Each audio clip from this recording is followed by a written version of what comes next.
नमस्कार दोस्तों, मैं पल्लवी पुरोहित आप सभी का स्वागत करती हूँ एक बार फिर से आपके अपने YouTube चैनल गुरु शिक्षा 2728 पर। तो फ्रेंड्स, ये है जो आपकी स्क्रीन पर ये है मारवाड़ का इतिहास, जिसे हम लास्ट क्लास में कर रहे थे और इसी को हम कंटिन्यू करेंगे। इसका मैं आपका थोड़ा सा रिकॉल करूँगी, हार्डली 1 मिनट लगेगा हमको इसमें।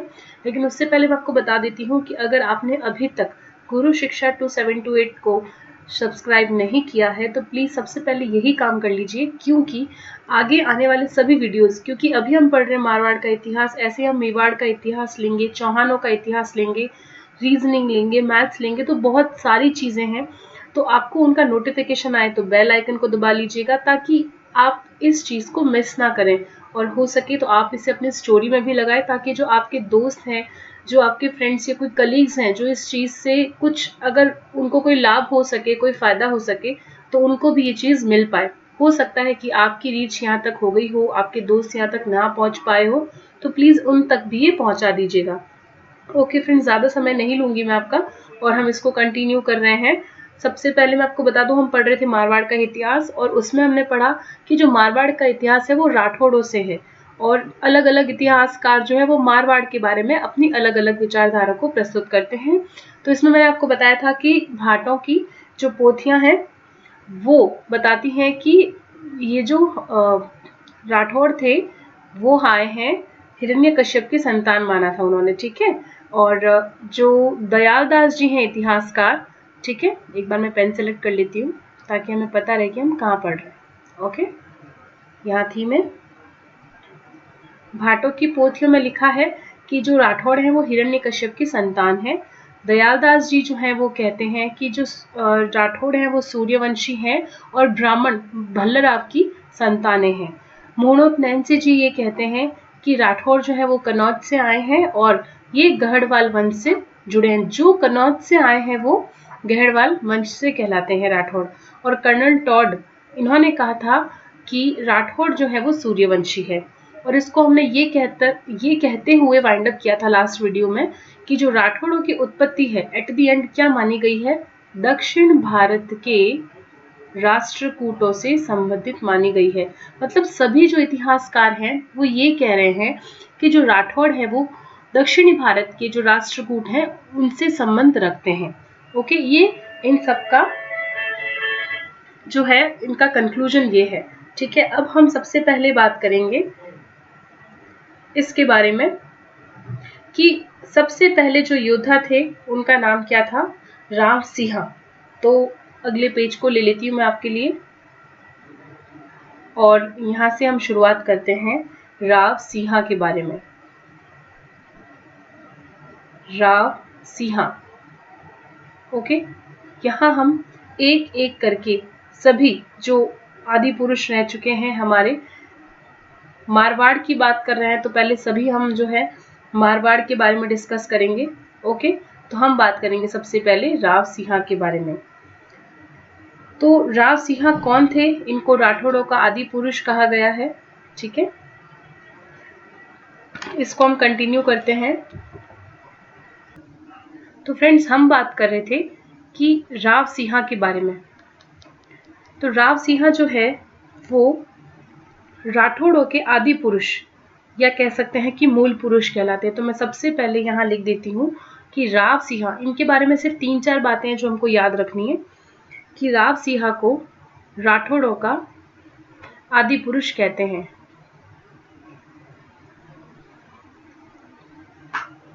इनको राठौड़ों का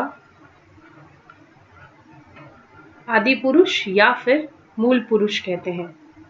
ये सबसे पहले पुरुष हैं जिन्होंने मारवाड़ के अंदर राठौड़ों की जो है शुरुआत करी। अब हम बात करते हैं कि ये जो है राव सिंह, ये आए थे कनौज से, ठीक है। ये कहाँ से आए थे, तो मैं इनके की पॉइंट्स लिख देती हूँ। ये कनौज से आए थे और क्यों आए थे, ये कनौज से आए, इतना ही लिखूंगी मैं आपके लिए। कनौज से आए और ये क्यों आए थे, ये पालीवाल ब्राह्मणों की सहायता के लिए आए थे। ओके, ये पालीवाल ब्राह्मणों की सहायता करने के लिए कनौज से मारवाड़ आए थे। तो इसको लिख देती हूँ मैं यहाँ पर, पालीवाल ब्राह्मणों की सहायता के लिए, या कह सकते हैं कि पालीवाल ब्राह्मणों के लिए आए थे, इनके लिए आए थे, इनकी सहायता करने के लिए। अब जब ये राजा थे या जब इनका शासन था, उस वक्त राजधानी कौन सी थी? हम बात कर रहे हैं राव सिंहा के बारे में। तो उस वक्त राजधानी कौन सी थी इनकी? तो राजधानी आपको बता देते हैं, खेड़। इस जगह का नाम है खेड़, जो कि बाड़मेर में है।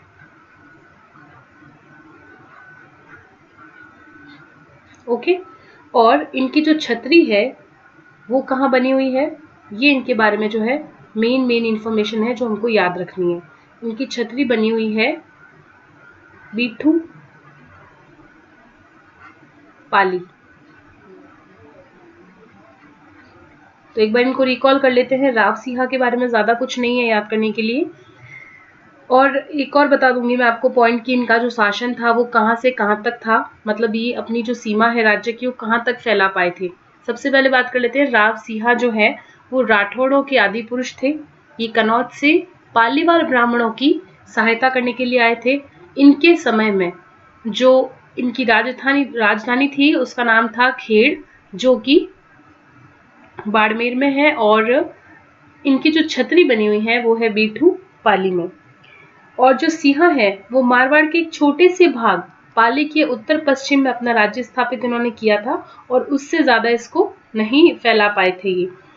ठीक है, तो मैं यहाँ लिख देती हूँ, सिर्फ और सिर्फ उत्तर पश्चिम में। उत्तर पश्चिम, वो भी किसका? पाली का। पाली के उत्तर पश्चिम में इन्होंने जो है अपना राज्य स्थापित किया, और उसका विस्तार ज्यादा नहीं कर पाए थे ये, राज्य को स्थापित किया। तो एक बार आप इसको रिकॉल कर सकते हैं जब तक कि मैं ये लिख रही हूँ। ये हम राव सिंहा के बारे में बात कर रहे हैं, ठीक है। और राव सिंहा का कोई समय अभी तक जो है डिफाइन नहीं है। आगे हम पढ़ेंगे जो दो और राजा हैं, वहां भी उनका जो है समय निश्चित नहीं है। उसके बाद से हम पूरा समय के साथ पढ़ेंगे कि कौन से सन से लेकर कौन से सन तक उनकी जो है शासन की अवधि थी। इसके बारे में हम जो है बात करेंगे। इसके बाद में हम बात कर लेंगे राव चूंडा के बारे में, जो कि बहुत ही प्रसिद्ध थे। राव चूंडा से पहले हम बात कर लेते हैं राव धूहड़, राव मल्लीनाथ जी, ठीक है। तो हम राव धूहड़ जी के बारे में पहले बात कर लेते हैं। चलिए फ्रेंड्स, अब हम बात कर लेते हैं राव धूहड़ जी के बारे में। राव धूहड़ जो है इनके बारे में भी हमको ज्यादा याद नहीं रखना है। राव धूहड़ जो है वो अपनी कुल देवी नागणेची माता की मूर्ति जो है वो कर्नाटक से लेकर आए थे, और उनका जो मंदिर है वो नागाना बाड़मेर में बनवाया था। तो देखिए इनके बारे में क्या हमको याद रखना है कि ये जो है अपने कुल देवी की मूर्ति लाए थे कर्नाटक से। तो मैं ये लिख देती हूँ यहाँ पर, पहले इनकी कुल देवी का नाम लिख देती हूँ। राव धूहड़ के बारे में बात कर रहे हैं फ्रेंड्स। हम लोग एक के बाद एक, राव धूहड़ के बाद में राव मल्लीनाथ जी, राव चूंडा, राव जोधा, राव मल्लीनाथ जी, ऐसे करके हम एक एक करके सारे मारवाड़ का जो है पूरा इतिहास हम डिस्कस करेंगे। जब मारवाड़ कंप्लीट हो जाएगा तो हम मेवाड़ भी करेंगे। उसके बाद में चौहानों की उत्पत्ति कहाँ से हुई, हम सब कुछ डिस्कस करने वाले हैं। आधुनिक राजस्थान, एवरीथिंग। अगर आपको पर्सनली किसी चीज में डाउट भी हो या आपको कोई टॉपिक करना हो तो आप मुझे कमेंट करके बता सकते हैं। मैं एक बार फिर से रिकॉल कर देती हूँ, गुरु शिक्षा 2728। आप इस चैनल को लाइक करें, शेयर करें और सब्सक्राइब करें, ताकि मैं आगे आपकी मदद कर सकूं और आपकी नॉलेज को बढ़ाने में। चलिए तो कुल देवी जो है इनका नाम है नागनेची माता। इनकी मूर्ति को ये कहाँ से लाए थे? नागनेची माता की मूर्ति, इनकी मूर्ति को लाए थे ये कर्नाटक से। ओके, तो ये इनके की पॉइंट है, हमको सिर्फ इतना ही याद रखना है। लाए थे ये कर्नाटक से, ठीक है। और फिर उनका मंदिर भी बनवाया। कर्नाटक से लाए और फिर क्या किया? मंदिर बनवाया। अब मंदिर कहाँ बनवाया, हम बात किसके बारे में कर रहे हैं फ्रेंड्स? मैं बार बार रिकॉल इसलिए करवा रही हूँ ताकि ये चीजें हमें याद हो जाए, क्योंकि नोट्स में बहुत कुछ लिखा होता है, हम उसको नहीं याद रख पाते हैं ना। तो इनका जो मंदिर है इन्होंने बनवाया नागाना बाड़मेर के अंदर, ठीक है।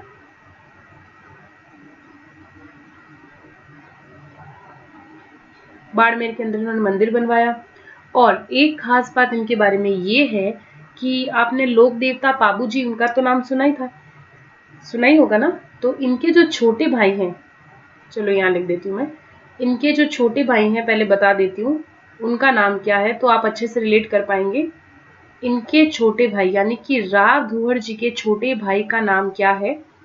धांधल जी। अब शायद आपको कुछ याद आया होगा। धांधल जी, राव धुहर जी के छोटे भाई का नाम है धांधल जी, और उनके पुत्र का नाम, अब शायद आप पकड़ पाए हैं इस चीज को, बिल्कुल सही, अगर आप सोच पाए हैं तो बिल्कुल सही, लोक देवता पाबू जी। लोक देवता, अब लोक देवता वर्ड आ ही गया है तो फ्रेंड्स आपको ये भी बता देती हूँ मैं कि हम लोक देवता लोक देवियां सभी कुछ डिस्कस करने वाले हैं। तो फ्रेंड्स इस चैनल को प्लीज लाइक करें, शेयर करें और सब्सक्राइब करें, ताकि मैं आपको कुछ वैल्यूएबल चीजें दे सकूं, आपके नॉलेज में थोड़ा गेन कर सकूं। तो लोक देवता पाबू जी जो है वो धांधल जी के पुत्र हैं, ये हम सभी जानते हैं। लेकिन धांधल जी का राव धुहर जी से क्या रिलेशन है? ये इनके छोटे भाई हैं, ठीक है। तो लोक देवता जो पाबू जी हैं वो राव धुहर जी के छोटे भाई धांधल जी के पुत्र हैं। तो राव धुहर जी के बारे में हमें ज्यादा कुछ नहीं याद रखना है, आपने देख लिया होगा। ये कुल देवी नागनेची माता जी की मूर्ति कर्नाटक से लाए थे, इन्होंने मंदिर बनवाया कहाँ? नागाना बाड़मेर के अंदर, और इनके छोटे भाई का नाम है धांधल जी, और उनके पुत्र का नाम है लोक देवता पाबू जी। अब आगे बढ़ते हैं हम, यहाँ नेक्स्ट पेज का नाम भी मैं ले लेती हूँ और इस पेन का कलर भी चेंज कर लेती हूँ। इस बार ये ले लेते हैं, और इसका नाम है, हमारे जो अगले योद्धा हैं, जो हमारे अगले वीर पुरुष हैं, उनका नाम है राव मल्लीनाथ जी। तो यहाँ मैं हेडिंग के रूप में लगा देती हूँ राव मल्लीनाथ जी।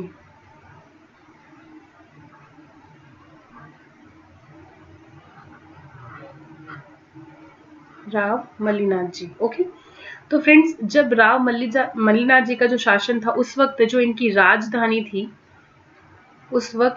राजधानी थी, उसका नाम है मेवानगर बाड़मेर। अब अगर आप गए हैं कभी, मैं तो बिल्कुल गई हूँ इसलिए आपको बता देती हूँ, मेवानगर के नाम से प्रसिद्ध है नाकोड़ा, जहाँ नाकोड़ा भैरू जी का मंदिर है।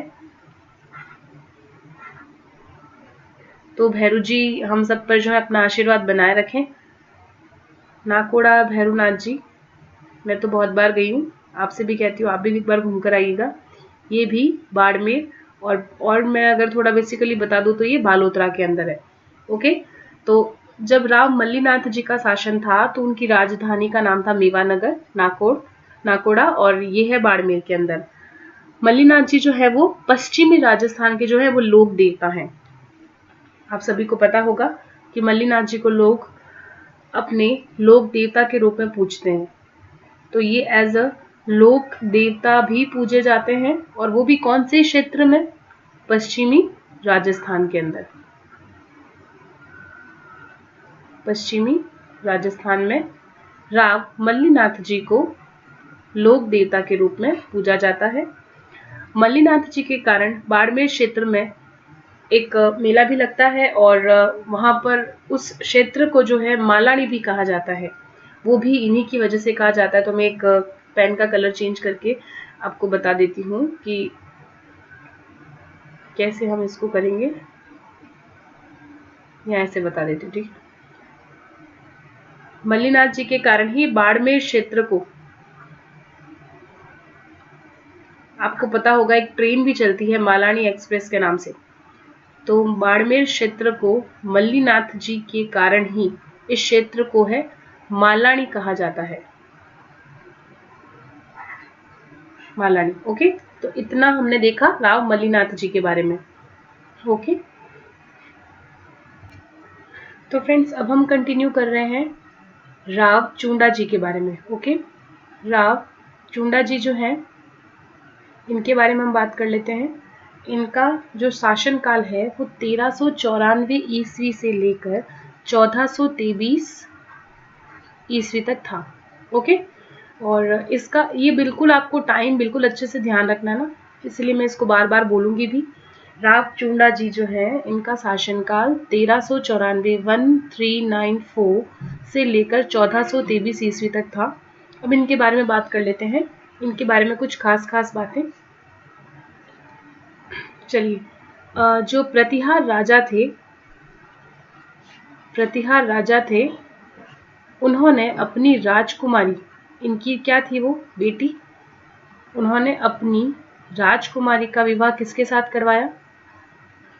बिल्कुल ठीक, राव चुंडा जी के साथ करवाया, विवाह करवाया इनके साथ। ये क्यों इम्पोर्टेंट है? क्योंकि इनको दहेज में कुछ अच्छी चीज मिल गई जो कि जोधपुर में बहुत ही फेमस है। तो विवाह करवाया किससे? चुंडा जी से। ओके, तो इन्होंने कुछ दिया दहेज में, क्या दिया? मंडोर। ठीक है, तो मंडोर इनको दहेज में मिला, दहेज में मिला, क्या मिला?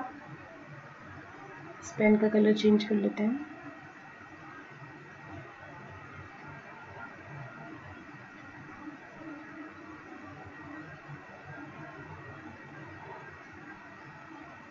चलो, इनको दहेज में मंडोर मिला। हम बात किसकी कर रहे हैं, मैं फिर से रिकॉल करवाऊंगी आपको। हम बात कर रहे हैं राव चुंडा जी, जिनका शासनकाल था 1394 से लेकर 1423 ईस्वी तक। इन प्रतिहार राजा ने अपनी राजकुमारी का विवाह जो है वो राव चुंडा जी के साथ करवाया और उनको दहेज में जो है मंडोर मिला। तो मंडोर को इन्होंने क्या बना दिया? अपनी राजधानी बना दिया। जैसे ही दहेज में मिला इन्होंने उसे अपनी राजधानी घोषित कर दिया। फ्रेंड्स, ये जो हम पढ़ रहे हैं ये डेटा जो है वो पूरा की पूरा राजस्थान की बुक से लिया गया है, जिसे हम आरपीएससी कहते हैं, राजस्थान बोर्ड की जो बुक है ना, उससे लिया गया है। तो आप बिल्कुल बेफिक्र होकर पढ़िए कि कुछ भी डेटा जो है वो इसमें गलत नहीं है, कुछ भी मन से एडिट नहीं किया गया है। ठीक है, और जैसे ही इनको दहेज में मंडोर मिला तो अब उनकी राजधानी क्या हो गई? मंडोर। ठीक है, इनकी जो रानी है जो कि प्रतिहार राजा की बेटी थी, ठीक है, इनका नाम क्या है? चांद कंवर। ये भी क्यों बता रही हूँ, इससे भी जुड़ी एक बात है। चांद कंवर जी जो है उन्होंने जोधपुर में चांद बावड़ी का निर्माण करवाया। किसका निर्माण करवाया? चांद बावड़ी, एक पानी की, बिल्कुल सही जा रहा है। चांद बावड़ी, बावड़ी का मतलब पानी की जो बावड़ी होती है ना, वो इन्होंने बनवाई, उन्होंने इसका निर्माण करवाया।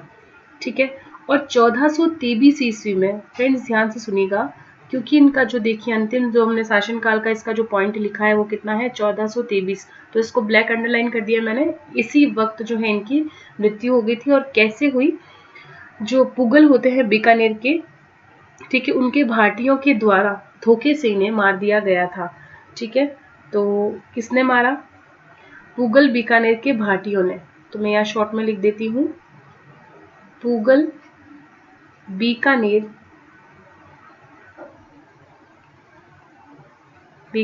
के भाटियों द्वारा क्या हुआ दोस्तों? इनको धोखे से मार दिया गया, भाटियों द्वारा धोखे से। अब मैं धोखे से जो वो अलग कलर से लिखी तो आपको इनका जो है डेथ का जो सन है वो भी आपको याद रहे। ठीक है, तो इनको धोखे से मारा गया था। हम बात कर रहे हैं राव चुंडा जी की। धोखे से मारा। अब आप देख सकते हैं कि मैंने आपको छोटे छोटे जो है की पॉइंट्स दे दिए हैं। ये मारा की लाइन आ गई। ठीक है, चलिए एक बार फिर से रिकॉल कर लेते हैं। राव चुंडा जी, जिनका शासनकाल 1394 से लेकर 1423 ईस्वी तक रहा था। इन प्रतिहार राजा ने अपनी राजकुमारी, जिनका नाम है चांद कंवर, इनसे इनका विवाह करवा दिया और इनको दहेज में दिया मंडोर। मंडोर मिलते ही इन्होंने जो है राठौड़ों की जो राजधानी है वो अब क्या बना दी? मंडोर को बना दिया। और इनकी पत्नी जो है चांद कंवर, उन्होंने जोधपुर में, ये मैं लिख देती हूँ, आगे ऐड कर देती हूँ, जोधपुर में है ये चांद बावड़ी, इसका इन्होंने निर्माण करवाया। जोधपुर में इन्होंने चांद बावड़ी का निर्माण करवाया। ठीक है, अब बात करते हैं राव जो चुंडा है, इन्होंने अपने छोटे बेटे कान्हा, न्यू पेज ले लेते हैं, राव चुंडा जी ही चल रहे हैं तो मैं एक बार फिर से यहाँ पे जो है हेडिंग लगा देती हूँ, राव चूंडा जी, ताकि हम कंफ्यूज ना हो। अभी हम इन्हीं की बात कर रहे हैं। और कोई बताएगा इनका सन क्या है? इनका सन है 1300, बिल्कुल सही जा रहे हैं आप। 1394 से लेकर 1423 ईस्वी तक, ठीक है।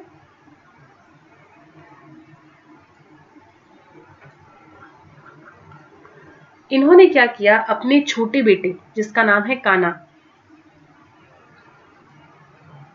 इसमें हम लाइंस डाल देते हैं, ठीक है। अब हम करते हैं ऐसे काम। राव चूंडा जी ने अपने छोटे बेटे का नाम भी मैं यहाँ लिख रही हूं, जिसका नाम है कान्हा।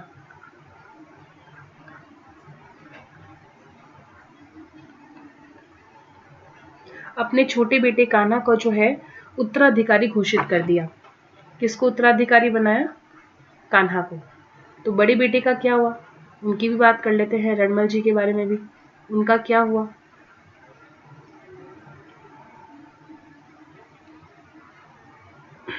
उत्तराधिकारी बनाया। किसकी बात कर रहे हैं फ्रेंड्स हम? अभी हम राव चूंडा जी की बात कर रहे हैं। उन्होंने अपने छोटे बेटे कान्हा को उत्तराधिकारी बनाया। तो क्या बड़े बेटे को अच्छा लगेगा?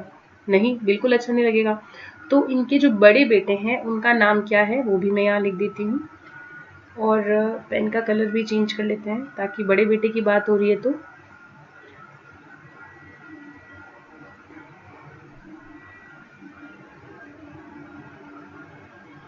बड़े बेटे का नाम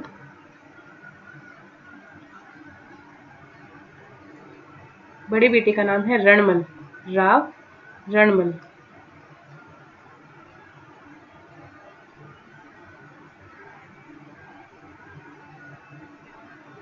राव रणमल जी जो है वो नाराज हो गए और कहाँ चले गए? मेवाड़।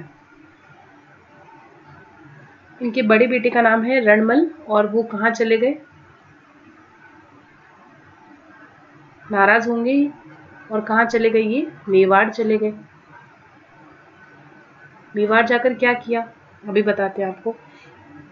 तो देखिए, जब राव चूंडा जी ने अपने छोटे बेटे कान्हा को उत्तराधिकारी बनाया तो बड़े बेटे जो है रणमल वो कहाँ चले गए? मेवाड़ चले गए, ठीक है। और वहां पर अपनी जो बहन है, अब इनकी बेटी भी होगी, जो इनकी बहन होगी वो राव चूंडा जी की क्या होगी? बेटी होगी। तो इन्होंने क्या किया, अपनी बहन का नाम मैं लिख देती हूँ हंसा बाई। बहन का नाम क्या है? हंसा बाई। इनका इन्होंने करवा दिया विवाह। किसके साथ करवाया? मेवाड़ गए हैं तो वहीं के कोई राजा के साथ करवाया होगा, तो अभी बता देते हैं आपको। इन्होंने जो है अपनी बहन हंसा बाई का विवाह मेवाड़ के राणा लाखा से करवाया। राणा लाखा कहाँ के हैं ये? मेवाड़ के। अब जहां राणा मिल जाए तो वो मेवाड़ का ही होगा। मेवाड़ चले गए थे ना ये रणमल जी, तो उन्होंने अपनी बहन हंसाबाई का विवाह मेवाड़ के राणा लाखा से करवा दिया, ठीक है। और फिर बाद में, कुछ समय बाद में, मेवाड़ की सेना की सहायता से ये फिर से जो है मारवाड़ के राजा बन गए। कुछ समय पश्चात क्या किया इन्होंने? कालांतर में धीरे धीरे समय के साथ साथ ये आगे बढ़े और मेवाड़ की सेना की सहायता से क्या बन गई है? फिर से मारवाड़ के राजा फिर से बन गए ये, यानी कि ये अपनी असली जगह पर ये वापस आ गए, मारवाड़ के राजा बन गए। हम किसकी बात कर रहे हैं? हम बात कर रहे हैं रणमल जी, जो कि राव चूंडा के बड़े बेटे हैं। इन्होंने अपनी बहन का विवाह, हंसा बाई का विवाह जो है वो राणा लाखा के साथ करवा दिया था। ओके, और क्या बता सकते हैं हम? रणमल के बारे में हम अलग से और बात करेंगे। अभी हमने खत्म किया है राव चूंडा जी के बारे में, ठीक है। तो फ्रेंड्स, आई होप कि आपको ये वीडियो पसंद आई होगी। और देखिए फ्रेंड्स, जैसा कि मैंने आपको बताया कि हम नोट्स तो हमारे पास बहुत सारे होते हैं, लेकिन हम उनको याद नहीं रख पाते। तो मैंने कोशिश करी है कि मैं आपको कुछ पॉइंट्स, कीवर्ड्स के साथ में, है ना, आपको कुछ अच्छे से समझा पाऊँ। तो एक बार फिर से आप सभी का धन्यवाद। Thank you so much for watching.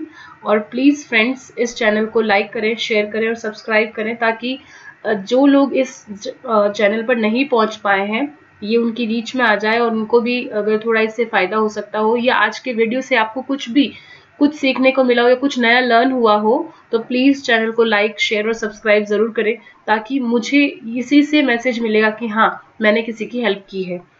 Thank you once again. Thank you so much for watching.